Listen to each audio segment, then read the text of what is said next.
इसके पिछले वाले वीडियो में लेजर प्रिंटर तक हो गया था। ठीक है, अब आगे दिया है स्पीड ऑफ प्रिंटर, प्रिंटर की गति नोट में। तो इसमें देखो पढ़ लेना, कैरेक्टर पर मिनट को सीपीएम बोला जाता है, लाइन पर मिनट को एलपीएम बोला जाता है, पेजेस पर मिनट को पीपीएम बोला जाता है, और क्वालिटी ऑफ प्रिंटर, प्रिंटर की गुणवत्ता को डॉट्स पर इंच डीपीआई बोला जाता है। मतलब प्रिंटर की गुणवत्ता क्या है, डीपीआई क्या है ना, ऐसे पता करते हैं। अब आगे चलते हैं, दिया है कंप्यूटर मेमोरी एंड स्टोरेज। ठीक है, इसमें पढ़ते हैं, कंप्यूटर मेमोरी एक उपकरण है जो कंप्यूटर के डेटा और कार्यक्रमों को संग्रहित करता है। सही बात है भाई, मोबाइल मेमोरी क्यों होता है कि मोबाइल के जितने कार्य उसको संग्रहित करता है, स्टोर करता है, वैसे कंप्यूटर मेमोरी भी यही करता है। और यहाँ पे दिया है कि टाइप्स ऑफ मेमोरी, मेमोरी के प्रकार जो हैं दो प्रकार के होते हैं। पहला क्या है, मुख्य मेमोरी यानी मेन मेमोरी, और दूसरा क्या है, सहायक मेमोरी यानी ऑक्सिलरी मेमोरी। अब आगे एक ये दिया है, एक चित्र दिया है, मैं आपको दिखाता हूं, ये डायग्राम। ठीक है, अब यहां पे दिया है मेमोरी को मूलतः दो आधार पर विभाजित किया जाता है। पहला है कैपेसिटी तथा दूसरा है एक्सेस टाइम। अब मैं इसको समझाता हूं, ध्यान समझना। देखो यहां पर ये मेमोरियां हैं सब, ये भी एक मेमोरी रजिस्टर, और दूसरी कैश मेमोरी भी एक मेमोरी है, मेन मेमोरी भी एक मेमोरी है, और सेकेंडरी मेमोरी भी एक मेमोरी है। देखो इसका साइज बड़ा है, सेकेंडरी मेमोरी का साइज बड़ा है, नीचे जाओगे तो साइज बड़ी होती जाएगी, ऊपर जाओगे तो साइज छोटी होती जाएगी। ठीक है, इसका साइज छोटा, इससे बड़ा साइज, इससे बड़ा साइज, इससे बड़ा साइज। मतलब जिसका जितना बड़ा साइज है उतना ज्यादा डाटा इसमें स्टोर हो सकता है ना, लेकिन स्पीड कम होगी। जो जितना बड़ा मेमोरी होगा उसकी स्पीड उतनी ही कम होगी, और जितनी छोटी मेमोरी होगी उसकी स्पीड उतनी ही ज्यादा होगी। देखो यहाँ पे तीर बनाया गया है, साइज, मतलब आप नीचे की तरफ आओगे यहां से यहां तो साइज बढ़ती क्रम में मिलेगी, और ऊपर की तरफ अगर जाओगे तो स्पीड कॉस्ट। ठीक है, तो स्पीड बढ़ती मिलेगी। जैसे रजिस्टर की स्पीड इन सबसे बहुत ज्यादा है, ये भी एक छोटी सी मेमोरी होती है। क्लियर, तो इसको मेमोरी हायरार्कीज बोलते हैं। ठीक है, और आगे चलते हैं। आगे दिया है एक और टेबल दिया है, memory units of memory, memory की इकाइयां, वो भी दिखाता हूं आपको। ये देखो यहां पे दिया है, आप इसको ध्यान से देखोगे। यूनिट्स ऑफ मेमोरी क्या दिया है कि जैसे तौल का पैमाना होता है ना, गेहूं चावल वगैरह हम लोग तौलते हैं कितने किलोग्राम, तो किलो क्या है, तौल का पैमाना है, मतलब यूनिट्स ऑफ ये क्या बोलते हैं, जैसे यहाँ मेमोरी होती है वैसे तौल का पैमाना, मेमोरी की इकाइयां। अब हिंदी में अगर करें अपने गांव की भाषा में तो आप समझ गए होंगे, जैसे लीटर होता है, कई लीटर, मिलीलीटर, क्या क्या अलग अलग होता है, मिलीग्राम क्या क्या होता है ना। वैसे ही डाटा को नापने का पैमाना होता है। तो सबसे छोटी इकाई होती है 1 बिट, उसको बाइनरी डिजिट भी बोला जाता है, और 4 बिट्स को 1 निबल बोला जाता है, 8 बिट्स को 1 बाइट बोला जाता है। ओके, 1 बाइट, और 1024 बाइट्स को 1 किलोबाइट्स बोला जाता है, 1024 किलोबाइट्स को 1 मेगाबाइट्स बोला जाता है, और उसको 1 मिलियन बाइट्स भी बोला जाता है। ये ट्रिपल सी में आता है क्वेश्चन, इसलिए अलग से मैंने दिया, इसको ध्यान देखना। 1024 megabyte is equal to 1 gigabyte, तो इसको 1 बिलियन भी बोला जाता है। 1 गीगाबाइट कितना होता है, 1 बिलियन भी कहलाता है। ठीक है, और 1024 gigabyte is equal to 1 terabyte, 1024 terabyte is equal to हो जाएगा 1 पेटाबाइट, 1 पीबी पेटाबाइट बराबर होता है 1 एक्साबाइट के, और 1024 एक्साबाइट बराबर 1 जेटाबाइट। ठीक है, जेटाबाइट, और 1024 जेटाबाइट बराबर होता है 1 योटाबाइट के, और 1024 योटाबाइट बराबर होता है 1 ब्रोनटोबाइट। क्लियर, 1024 ब्रोनटोबाइट होता है 1 जियोबाइट के। तो ये दिमाग में रखना। ठीक है, आगे पढ़ते हैं। नेक्स्ट दिया है कि प्राइमरी मेमोरी मतलब मेन मेमोरी या मुख्य मेमोरी। अब यहां पे दिया मुख्य मेमोरियां दो प्रकार की दिया है। पहला है रैंडम एक्सेस मेमोरी जिसको रैम बोलते हैं, दूसरा है रीड ओनली मेमोरी जिसको रॉम बोलते हैं। ठीक है, तो अब यहां पे रैंडम एक्सेस मेमोरी क्या होती है, वोलाटाइल मेमोरी होती है ना, मतलब परिवर्तनशील। और यहाँ पे दिया है रैम 2 प्रकार का होता है, डायनामिक रैम और स्टैटिक रैम। डायनामिक मतलब डी रैम में कई प्रकार है, एच डी रैम है, सिंक्रोनियस डायनामिक रैम इसका फुल फॉर्म है, आर डी रैम का रैम बस dynamic RAM, D D R RAM का डबल डेटा डायनामिक रैम, और सेकंड दिया स्टैटिक रैम जो एस रैम होता है, ये भी नॉन वोलेटाइल एस रैम होता है, स्पेशल एस रैम और सिंक्रोनस एस रैम और सिंक्रोनस एस रैम। तो इसको पढ़ लेना, ठीक है, इसको पढ़ लेना। आगे देखते हैं। नेक्स्ट दिया है रीड ओनली मेमोरी जो होती है, रॉम होता है, नॉन वोलेटाइल मेमोरी होती है। नॉन वोलेटाइल मतलब इसमें डाटा खत्म नहीं होता। देखो याद रखना, इसमें जो बता रहा हूं, जो रैम जो पढ़ा वोलाटाइल मतलब होता है कि इसके अंदर डाटा हमेशा परिवर्तन होता रहता है, दूसरा डाटा आता रहता है ना। पहला वाला डाटा चला जाएगा, दूसरा वाला आएगा, या सॉरी नहीं, इसका वोलाटाइल मतलब होता है कि जो भी डाटा इसके अंदर है, अगर जब तक बिजली है तब तक डाटा रहेगा, बिजली यानी पावर चला जाएगा तो डाटा खत्म हो जाता है, ठीक है। तो इसको परिवर्तनशील मेमोरी मतलब वोलाटाइल मेमोरी बोलते हैं। और यहाँ पे जो रीड ओनली मेमोरी दिया है, रॉम नॉन वोलाटाइल मेमोरी, ठीक है बेटा। तो इसमें क्या होता है, नॉन वोलाटाइल मतलब होता है पावर रहे या न रहे, रॉम वाली मेमोरी में से डाटा नहीं जाता है, जैसे, ठीक है, आपका ये मोबाइल में होता है। रॉम का दिया है, पी रॉम होता है प्रोग्रामेबल रीड ओनली मेमोरी, दूसरा है erasable programmable read only memory EP ROM, और थर्ड होता है electronical erasable programmable read only memory, ठीक है, इसको पढ़ लेना।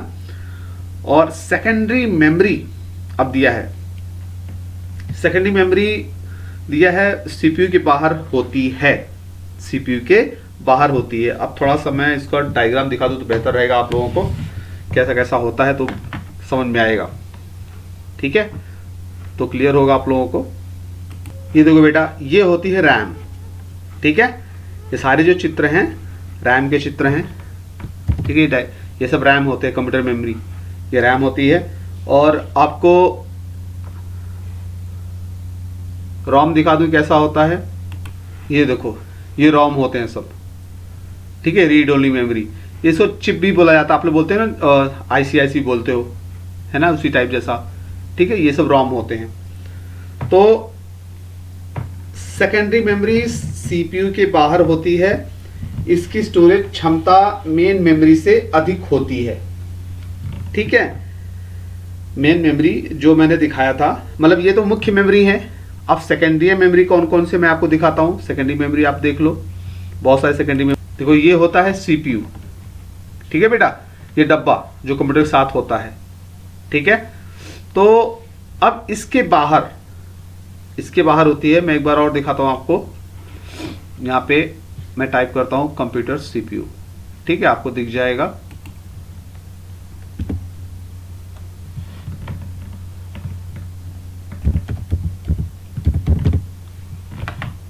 तो अब यहां पे सीधा डालता हूं डेस्कटॉप, तो आपको ज्यादा क्लियर रहेगा। डेस्कटॉप, ठीक है। अब ये देखो, ये डब्बा जो सीपीयू होता है, ये मॉनिटर, ये कीबोर्ड, माउस, ये सीपीयू के बाहर सेकेंडरी मेमोरी होती है ना। तो अब इसके बाहर सेकेंडरी मेमोरी लगाई जाती कौन कौन सी है, मैं इसमें टाइप को दिखा देता हूं आपको, आप देख लो।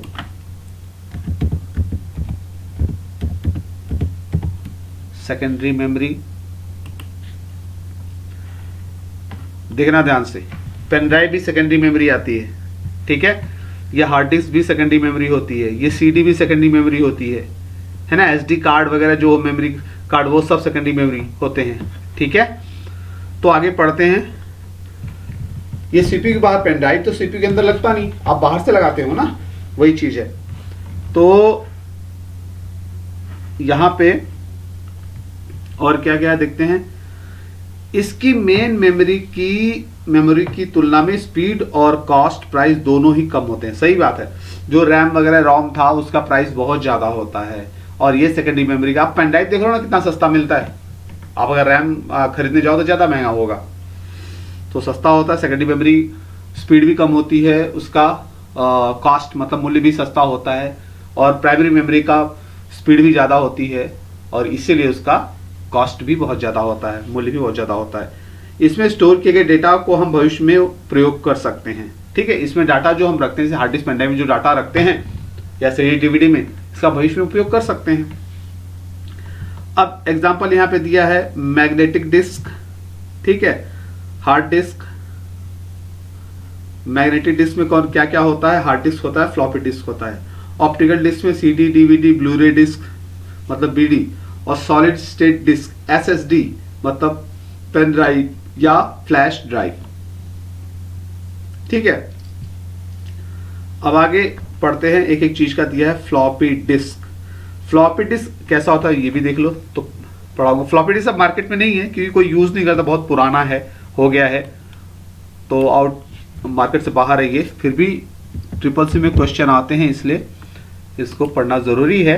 कैसा होता है देख लो, ऐसा होता है, चित्र भी दिया गया है, डायग्राम ये आपके इसमें नोट जो मैंने भेजा है।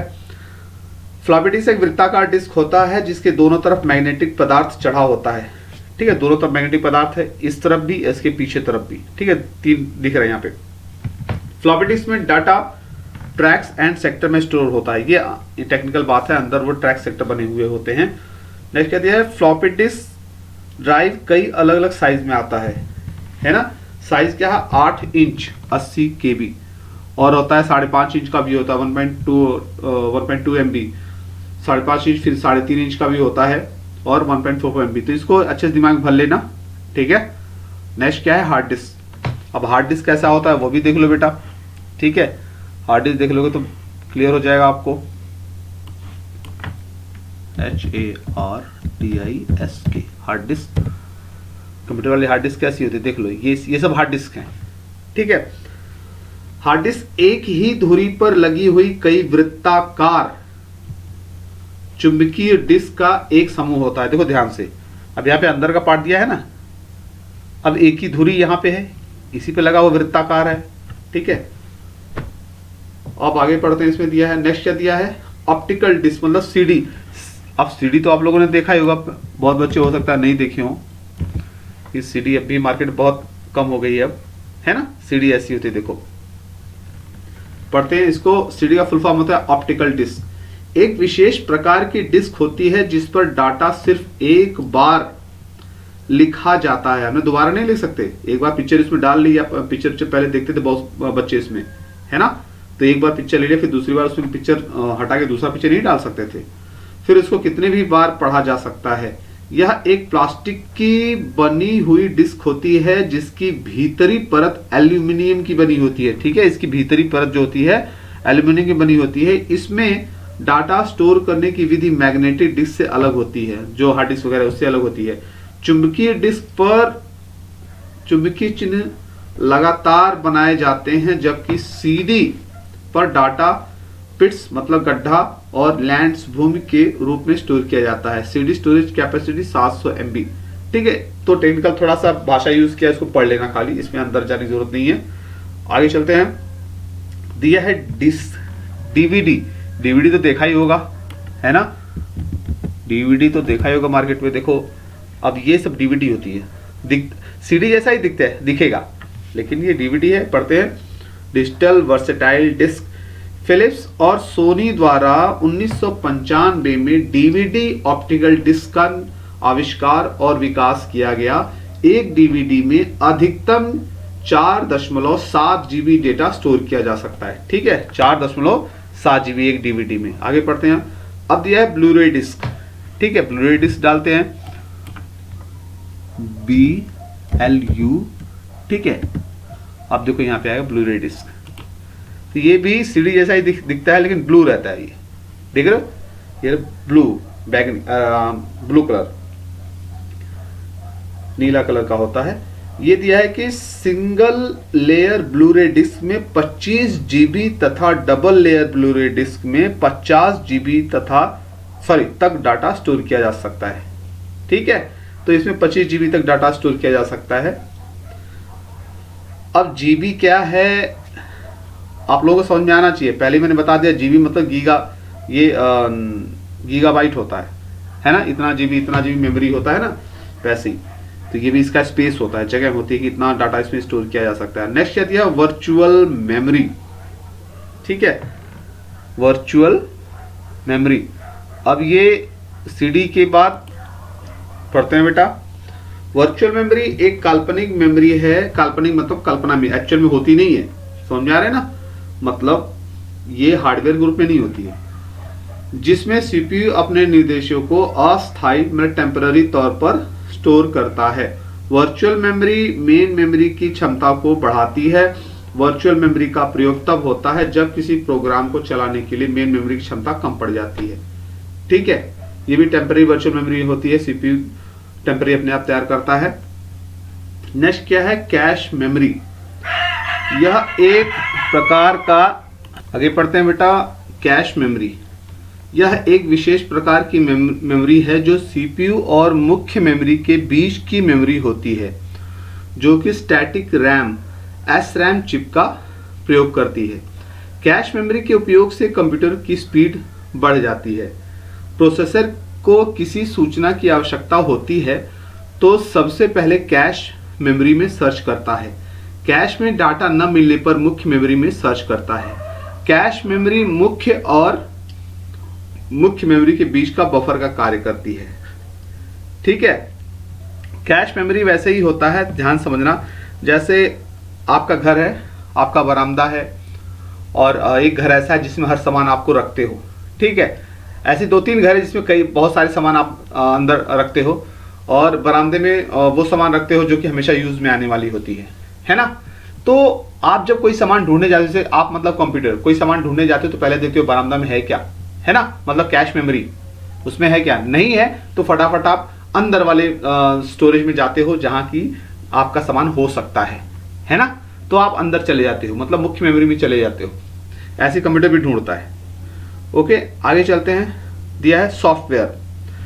सॉफ्टवेयर प्रोग्रामिंग भाषा में लिखे गए निर्देशों मतलब इंस्ट्रक्शंस अथवा प्रोग्रामों का समूह होता है जो हमारे कंप्यूटर सिस्टम में प्रयोग होने वाले हार्डवेयर की कार्यक्षमता को बढ़ाता है तथा सभी हार्डवेयर के बीच समन्वय स्थापित करने का कार्य करता है।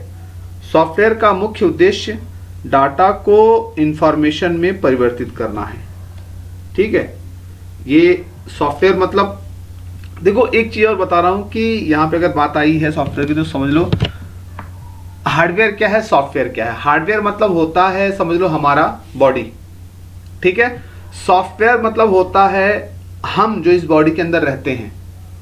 अब आप बोलोगे ये कैसे हो सकता है, अभी तक तो आप अपने आप को शरीर ही मानते आए हो। बोलोगे मैं फलाना कहाँ है तो फलाना यहाँ खड़े हैं। अरे ये जो बॉडी है, ये बॉडी अपने अध्यात्म में भी बोला गया है, ये फिजिकल जो बॉडी है, भौतिक बॉडी जो है, ये बॉडी तो यहीं पे रह जाती है, हम इसके अंदर रहते हैं। We are living inside this body, हम इस बॉडी के अंदर रहते हैं, है ना। और जब समय होता है तो इस बॉडी को छोड़ के जाना पड़ता है। तो हम सॉफ्टवेयर हैं जो इस हार्डवेयर रूपी बॉडी के अंदर रहते हैं। ऐसे ही कंप्यूटर हार्डवेयर है और उसके अंदर जो कुछ भी दिखता है वो सॉफ्टवेयर होता है बेटा। जैसे हमारा और हमारे शरीर का संबंध होता है, रिश्ता होता है, इस हम अपने शरीर के बिना अधूरे हैं या शरीर हमारे बिना अधूरा है, वैसे ही कंप्यूटर सॉफ्टवेयर के बिना अधूरा है, मतलब हार्डवेयर सॉफ्टवेयर के बिना अधूरा है और सॉफ्टवेयर हार्डवेयर के बिना अधूरा है। ठीक है, तो कंप्यूटर दोनों से बनता है, हार्डवेयर और सॉफ्टवेयर से। अब आगे देखते हैं बेटा, आगे दिया है कि यहां पे दोनों टाइप्स ऑफ सॉफ्टवेयर, सॉफ्टवेयर के प्रकार यहां पे दिया। सॉफ्टवेयर दो प्रकार के होते हैं, सिस्टम सॉफ्टवेयर और एप्लीकेशन सॉफ्टवेयर। तो एप्लीकेशन सॉफ्टवेयर क्या होता है? एप्लीकेशन सॉफ्टवेयर ऐसे प्रोग्रामों को कहा जाता है जो हमारे कंप्यूटर पर आधारित विभिन्न प्रकार के कार्यों को करने के लिए लिखे जाते हैं, है ना। जैसे आपके मोबाइल में अलग अलग प्रकार के ऐप होते हैं, ना, अलग अलग प्रकार के। जैसे मोबाइल में आप देखते हो कि आप पिक्चर देखने वाला अलग एप्लीकेशन होता है, ऐप होता है, गाना सुनने का अलग होता है, या आप फोटोज क्रॉप करने का अलग एप्लीकेशन होता है, कैलकुलेटर होता है, घड़ी होती है, ऐसे बहुत सारे ऐप होते हैं जो कि अलग अलग कार्य करने के लिए बनाए जाते हैं। तो इसको बोलते हैं एप्लीकेशन सॉफ्टवेयर। ऐसे कंप्यूटर में भी होते हैं, कंप्यूटर में हालांकि बड़े होते हैं, है ना, और उसमें छोटे छोटे। आवश्यकता अनुसार भिन्न भिन्न उपयोगों के लिए भिन्न भिन्न सॉफ्टवेयर होते हैं। ठीक है भाई, जिस काम की जैसी आवश्यकता होती है उसी प्रकार उसका सॉफ्टवेयर होता है। सॉफ्टवेयर को यूजर की मतलब उपयोगकर्ता की जरूरत मतलब आवश्यकता को ध्यान में रखकर तैयार किया जाता है। सही बात है ना भाई, जैसा जिसकी आवश्यकता होगी वैसा ही सॉफ्टवेयर खरीदेगा ना। आगे देखते हैं, उदाहरण दिया है माइक्रोसॉफ्ट ऑफिस। अब ये माइक्रोसॉफ्ट ऑफिस क्या है? माइक्रोसॉफ्ट ऑफिस के अंतर्गत आपने पढ़ा होगा मेजर रूप से जो मेन सॉफ्टवेयर होते हैं आपका वर्ड, एक्सेल, पावर पॉइंट, मेन रूप से माइक्रोसॉफ्ट ऑफिस के अंदर होते हैं। ठीक है, अरे जो आगे पढ़ोगे आप, सॉरी आगे जो पढ़ोगे कि फर्स्ट चैप्टर आपका आगे पढ़ोगे तो ये एक पैकेज है। माइक्रोसॉफ्ट ऑफिस का एक पैकेज, एक पैकेट है जिसके अंदर 3 सॉफ्टवेयर होते हैं, तो आप पढ़ोगे। फोटोशॉप आपने नाम सुना होगा, जिससे फोटो बनता है। इंटरनेट ब्राउजर, जिसे इंटरनेट यूज किया जाता है। टैली, जिसे हिसाब किताब रखा जाता है। पेज मेकर, ठीक है, तो ये सब सॉफ्टवेयर हैं और भी बहुत सारे हैं, एक तो एग्जांपल दिया गया है, उदाहरण। नेक्स्ट क्या दिया है बेटा कि सिस्टम सॉफ्टवेयर क्या होता है? सिस्टम सॉफ्टवेयर वह सॉफ्टवेयर है जो हमारे कंप्यूटर को नियंत्रित करता है। समझना ध्यान से, सिस्टम सॉफ्टवेयर वह है जो हमारे कंप्यूटर को नियंत्रित करता है, उसके विभिन्न भागों की देखरेख करता है। जो भी पार्ट्स इसके हैं सबकी देखरेख करता है, बराबर कार्य कर रहा है कि नहीं कर रहा है, तथा कंप्यूटर में लगे सभी हार्डवेयर की क्षमताओं का अच्छे से उपयोग करने के लिए बनाया जाता है ना। जैसे कीबोर्ड का उपयोग अच्छे से हो जाए, माउस का उपयोग अच्छे से हो जाए, और कंप्यूटर के अंदर जो मेमोरी है उसका उपयोग अच्छे से हो जाए, या इसके अंदर जितने भी पार्ट है उसका उपयोग अच्छे से कौन करवाता है? सॉफ्टवेयर सिस्टम सॉफ्टवेयर करवाता है। सिस्टम सॉफ्टवेयर यूजर को मतलब उपयोगकर्ता को कंप्यूटर प्रयोग करने की सुविधा भी प्रदान करता है। अब जैसे कंप्यूटर हम यूज करते हैं, ये कौन सुविधा प्रदान करता है? सिस्टम सॉफ्टवेयर ही सुविधा प्रदान करता है। कार्य के आधार पर सिस्टम सॉफ्टवेयर 2 भागों में बांटा गया है, सिस्टम मैनेजमेंट प्रोग्राम और डेवलपिंग प्रोग्राम। ठीक है, इसमें दिया है सिस्टम मैनेजमेंट प्रोग्राम और डेवलपिंग प्रोग्राम। अब यहां पर सिस्टम मैनेजमेंट प्रोग्राम क्या दिया है कि सिस्टम मैनेजमेंट प्रोग्राम वह प्रोग्राम है जो सिस्टम का मैनेजमेंट करता है ना। सिस्टम मतलब कंप्यूटर का मैनेजमेंट करते हैं। इन प्रोग्राम्स का मुख्य कार्य कंप्यूटर सिस्टम में लगे हुए सभी हार्डवेयर जैसे इनपुट, आउटपुट, प्रोसेसर और मेमोरी आदि विभिन्न भागों का उचित मैनेजमेंट करते हैं और इनके बीच समन्वय स्थापित करते हैं। जैसे यहाँ पे इनपुट मतलब क्या है? हार्डवेयर कौन कौन से हैं आपके इनपुट जो अंदर सिग्नल देते हैं? आपका मेन रूप से मुख्य जो है कीबोर्ड है, माउस है ना, माइक्रोफोन है या कैमरा है। ये इन सब के अच्छे से ये करता है, समन्वय स्थापित करता है। किससे? अंदर के हार्डवेयर से। मतलब इतना समझ लो कि सिस्टम मैनेजमेंट प्रोग्राम क्या करता है, जितने भी अंदर या इससे कनेक्टेड मतलब कंप्यूटर से कनेक्टेड जितने भी हार्डवेयर हैं और अंदर जितने भी सॉफ्टवेयर हैं, उन सब के बीच में एक पुल का कार्य करता है, जिससे कि सबका संबंध सबसे अच्छे से रहे और सब कार्य अच्छे से हो। उदाहरण, सिस्टम सॉफ्टवेयर में कौन कौन सिस्टम मैनेजमेंट प्रोग्राम कौन कौन से हैं? ऑपरेटिंग सिस्टम है, यूटिलिटी सॉफ्टवेयर में आपका disk compression, disk fragmenter, backup utilities, antivirus, है ना, डिवाइस ड्राइवर। क्लियर?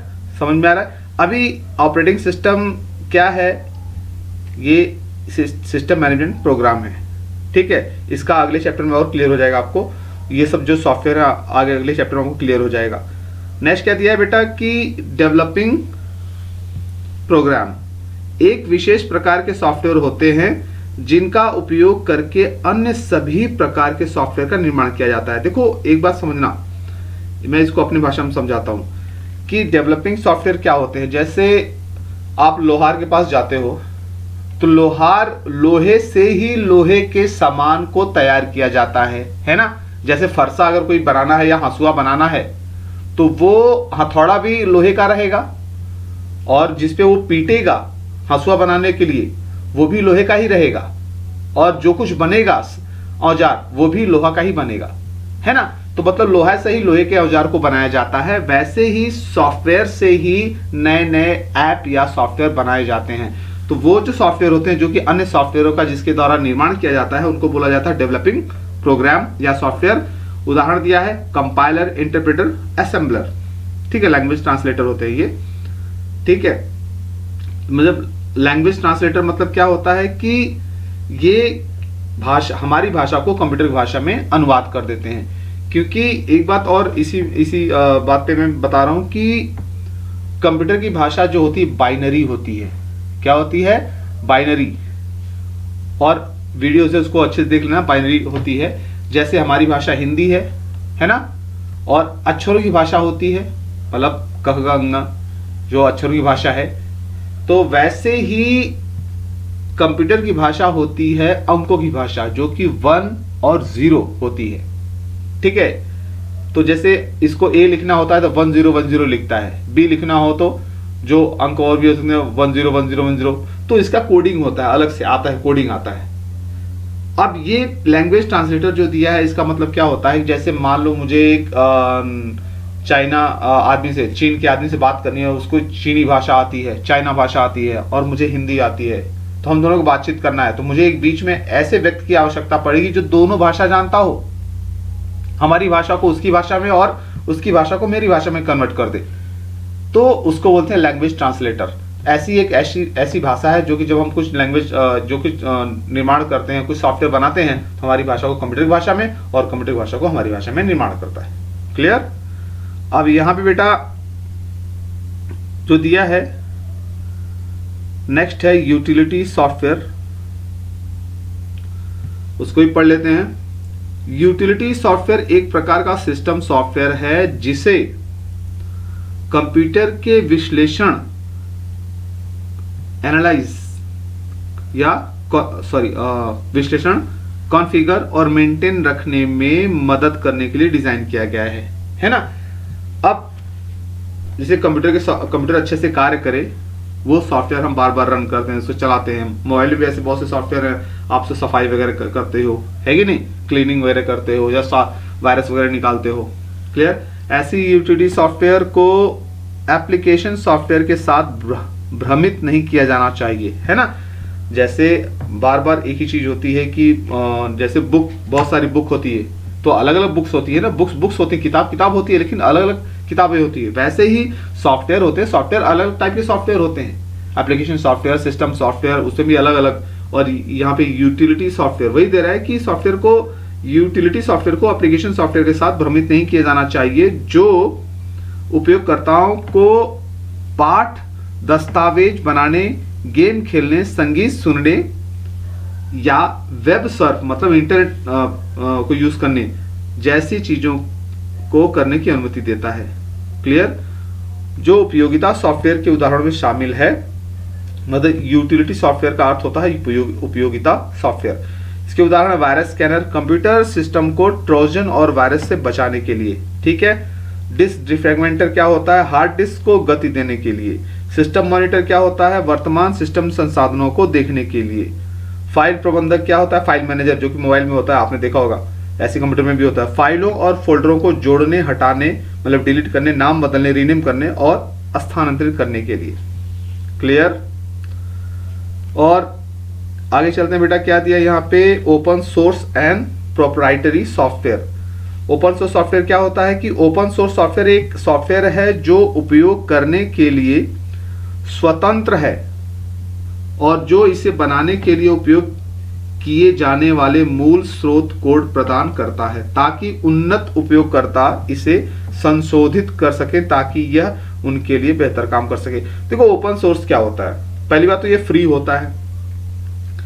ऐसा सॉफ्टवेयर मार्केट में बहुत सारे हैं कि अगर आप सॉफ्टवेयर इंजीनियर हो तो जो ओपन सोर्स सॉफ्टवेयर होते हैं उसको लेके उसमें कुछ और अपने मन माफिक बदलाव करके आप अपने लिए उसका उपयोग कर सकते हो, है ना। ऐसे सॉफ्टवेयर को बोला जाता है ओपन सोर्स सॉफ्टवेयर। उदाहरण के लिए देखो OpenOffice.org दिया है, मोजिला फायरफॉक्स दिया है, लिनक्स दिया है, उबंटू दिया है। नेक्स्ट क्या दिया है? Proprietary software. अब प्रोप्राइटरी सॉफ्टवेयर क्या है? मलिकाना सॉफ्टवेयर। प्रोप्राइटरी सॉफ्टवेयर मतलब होता है मलिकाना सॉफ्टवेयर। बंद, इसका अर्थ है बंद स्रोत सॉफ्टवेयर का मतलब है कि सॉफ्टवेयर विकसित करने वाली कंपनी सॉफ्टवेयर का मालिक है, ठीक है, और कोई भी उस कंपनी की अनुमति के बिना इसे डुप्लीकेट या वितरित मतलब इसकी कॉपी या वितरित मतलब किसी और को नहीं दे सकता है। यदि वे मालिकाना सॉफ्टवेयर का उपयोग करना चाहते हैं तो उपयोगकर्ताओं को सॉफ्टवेयर कंपनी को भुगतान करना होगा, मतलब खरीदना होगा। इसका मतलब होता है कि ऐसे सॉफ्टवेयर जिसको आप खरीदते हो उसका लाइसेंस आपको मिलता है। जैसे आप कोई सामान खरीदते हो तो आपको लाइसेंस मिलता है, आपका लाइसेंस आप ही यूज करोगे। जैसे आपकी मार्कशीट होती है, आपकी मार्कशीट या आपका लाइसेंस आपके ही काम में आएगा, दूसरे काम में नहीं आएगा। ऐसे ये सॉफ्टवेयर जो होते हैं खरीदे जाते हैं, जो कि आपको एक सर्टिफिकेट मिलता है, लाइसेंस मिलता है कि आपका ये सॉफ्टवेयर है, आप ही यूज कर सकते, दूसरा कोई नहीं कर सकता। उदाहरण के लिए Microsoft office, Corel Draw, adobe Photoshop, tally, Microsoft Windows, ठीक है। अब बेटा यहीं तक अब स्टॉप करते हैं, ठीक है। तो बेटा इसको अच्छे से वीडियो देख लेना और इसको जो नोट आप लोगों को मिल जाएगा, चाहे आप प्रिंट आउट मरवा लो, चाहे मोबाइल में रख लो, लेकिन आप लिखोगे तो अच्छा रहेगा, ठीक है। ये फर्स्ट चैप्टर का है, इसको लिख लोगे तो बेहतर रहेगा और इसको दिमाग में रखना। CCC के लिए भी है और ADC में भी बहुत सारे काम, ADC में भी काम में आएगा, ठीक है। और अलग से वीडियोज में अपलोड करता रहूंगा, देता रहूंगा। तो ये यहाँ तक हो गया आपको प्रोप्राइटरी सॉफ्टवेयर तक। चलो ठीक है, स्टॉप करते हैं बेटा यहीं पे।